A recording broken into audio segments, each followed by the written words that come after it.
एक पुरानी कार जो एक सुनसान जंगल वाले रास्ते पर चल रही है।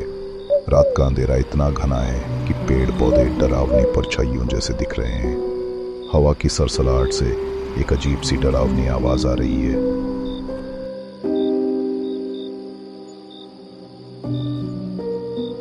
आर्यन, हम कहाँ जा रहे हैं? ये रास्ता तो किसी हॉरर फिल्म जैसा लग रहा है। बस थोड़ी दूर और नेहा।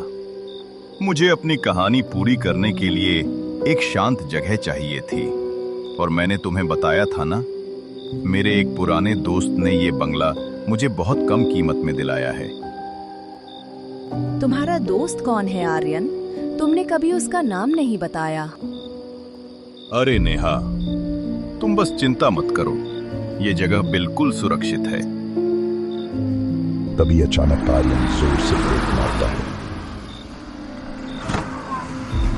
गाड़ी के सामने एक बूढ़ी औरत आ जाती है। वो फटे हुए कपड़ों में और उसकी आंखें चमक रही थी। तुम यहाँ क्यों आए हो? तुम यहाँ से वापस चले जाओ, वरना तुम्हें भी उस घर का। बुढ़िया का ऐसे बोलते ही तभी एक ठंडी हवा का झोंका आता है और बिजली कड़कने लगती है। उस बूढ़ी औरत के चेहरे पर डर साफ दिखाई दे रहा था। फिर वह वहां से गायब हो जाती है। आर्यन, ये सब क्या था? आर्यन पसीना पोंछते हुए बोला, शायद ये कोई पागल औरत थी। चलो चलते हैं। उनकी कार बंगले के सामने आकर रुकी। बंगला का मुख्य द्वार, जो बहुत बड़ा और भारी है, दरवाजे पर जंग लगी हुई और वह बंगला बहुत अजीब सा दिख रहा था।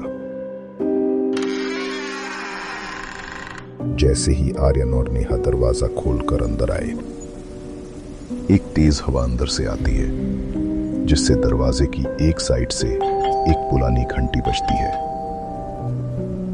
चारों ओर मकड़ी के जाले और धूल थी। दीवार पर एक पुरानी बड़ी तस्वीर लगी थी। तस्वीर में एक परिवार दिखाई दिया, जिसमें एक बच्चा, एक पति पत्नी और एक बूढ़ा व्यक्ति था। सबसे अजीब बात यह थी कि सबकी आंखें काली थी। आर्यन, ये तस्वीरें तो बहुत डरावनी हैं। ये सब पुराना सामान है नेहा। उन्हें दूर से ऊपर की मंजिल से एक बच्चे के रोने की आवाज सुनाई देती है, एक धीमी दर्द भरी सिसकी। आर्यन, ये किसकी आवाज है? तुमने कहा था हम यहाँ अकेले हैं। नेहा, ये सब तुम्हारा वहम है। पुरानी इमारतों में ऐसी आवाजें आती हैं, हवा की वजह से होगी। हवा से बच्चे के रोने की आवाज नहीं आती आर्यन। आर्यन उसे नजरअंदाज करता है और सीढ़ियों की तरफ बढ़ने लगता है। नेहा बिस्तर पर बैठी हुई डरी हुई थी और सो नहीं पा रही थी। आर्यन, मुझे लगता है कि यहाँ कोई और भी है। मुझे तेज मीठी सड़ी हुई गंध आ रही है। आर्यन नेहा के पास जाकर बोला, नहीं नेहा, ऐसा कुछ नहीं है। ये सब तुम्हारे दिमाग का वहम है। सो जाओ। उन्हें खिड़की के बाहर से किसी के चिल्लाने की आवाज सुनाई देती है। ये आवाज किसी औरत की थी, जो पहले जोर से रोई और फिर उसका रोना हंसी में बदल गया। ये सब सुनकर नेहा और ज्यादा डर जाती है। आर्यन, वो आवाज, मुझे लग रहा है कि कोई रो रहा है। नहीं, कोई हंस रहा है। आर्यन खिड़की के पास जाकर बाहर झांकता है, लेकिन उसे वहां कुछ नहीं दिखता। यहाँ कोई नहीं है नेहा, सो जाओ। जैसे ही वो मुड़ने लगा, उसकी नजर खिड़की के उस शीशे पर पड़ती है जो टूटा नहीं था। शीशे पर अंदर की तरफ से खून के ताजे निशान दिखाई दिए और आर्यन को एक आवाज सुनाई दी, तुमने मुझे धोखा दिया। आर्यन चौंक गया। वह तुरंत खिड़की के पास जाकर वह निशान छुपाने लगा, ताकि नेहा उसे न देख सके। क्या हुआ? तुमने क्या देखा आर्यन? कुछ नहीं, बस एक उल्लू था। चलो सो जाते हैं। आधी रात हो चुकी थी। नेहा की आंख खुली। उसे आर्यन बिस्तर पर नहीं दिखा और कमरे का दरवाजा थोड़ा खुला था। नेहा डरते डरते उठी और दरवाजे तक गई। वह देखती है कि आर्यन गलियारे में खड़ा है। वह उस बड़ी सी तस्वीर के सामने खड़ा है जो उन्होंने आते वक्त देखी थी। आर्यन धीमी आवाज में तस्वीर से बात कर रहा था। मुझे माफ कर दो, मुझे नहीं पता था कि ये इतना मुश्किल होगा। वो बेकसूर है, मुझे और वक्त चाहिए। मेरी कहानी वो अभी पूरी नहीं हुई है। तभी तस्वीर में हरकत होती है। उस बूढ़े आदमी की खुरची हुई आंखों की जगह 2 लाल बिंदु जल उठे। तस्वीर से आवाज निकली जो सिर्फ आर्यन को सुनाई देती है। समझौता हो चुका है। एक जान, एक कहानी के लिए तुमने वादा किया था। नहीं, अभी नहीं। अचानक आर्यन को महसूस होता है कि कोई उसे देख रहा है।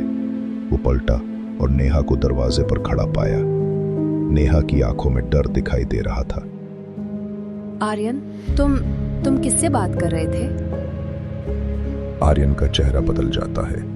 वह तनावग्रस्त आर्यन नहीं बल्कि कोई और ही लग रहा था। तुम सोई नहीं? मैंने कहा था ना, ये जगह मेरी कहानी के लिए एकदम सही है और हर कहानी एक कीमत मांगती है। नेहा, क्या मतलब? आर्यन, तुम मुझे डरा रहे हो। वो खून, खिड़की पर तुमने वो निशान बनाए थे। मैंने नहीं, वो उसने लिखा था। वो जो मुझसे पहले यहां आई थी। वो बुढ़िया, वो भी एक कहानी लिखने आई थी, लेकिन उसकी कहानी कभी पूरी नहीं हुई। आर्यन नेहा को गलियारे से ले जाता है, एक ऐसे दरवाजे की तरफ जो पहले उन्हें नहीं दिखा था। वो उसे खोलता है।